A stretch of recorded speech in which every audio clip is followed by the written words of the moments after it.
Yet the reality remains that long before the Jews said yes and the Arabs said no, the Jews also said no, the Ottomans said no, and the British and Americans also said no to the Zionist imperative. This is evidenced by historical documents and policies. It is very well known that the British attended the 6th World Zionist Congress in Berlin, which was conducted in 1903, long before the Zionists established themselves in Palestine. Joseph Chamberlain, who represented the British interests, presented the Ugandan scheme before the Zionist Congress in as early as 1903, proposing that they settled in Uganda, which was at the time under the British administration. Theodor Herzl and his Zionist cabinet said no to the proposal.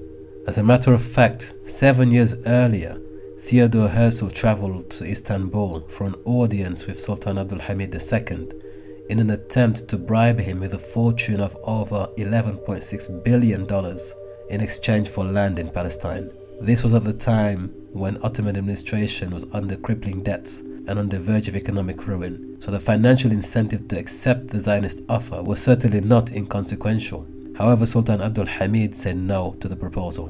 But the Zionists could not take no for an answer and instead opted for a more incremental and subtle infiltration into the Holy Land by means of migration in lesser numbers. But the British also said no to this. In 1939, the British establishment published the White Papers.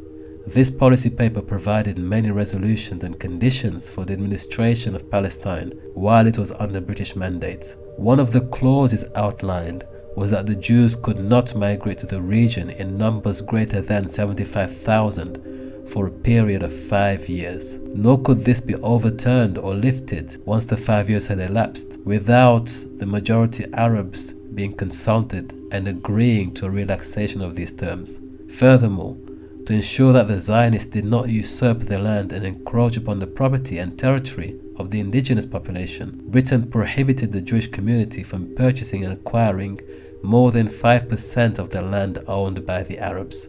All of this is documented and evidenced. So in light of all of this, why wouldn't the Zionists say yes to a 50-50 split of the territory less than a decade later? And why on earth would the Palestinians not say no, considering the fact that the Zionists had alternative proposals to settle elsewhere and that the British had literally gone back on the measures outlined in the White Papers of 1939? No, it would appear as if everyone said no to the Zionists until 1948. The Palestinians had every right to refuse the deal.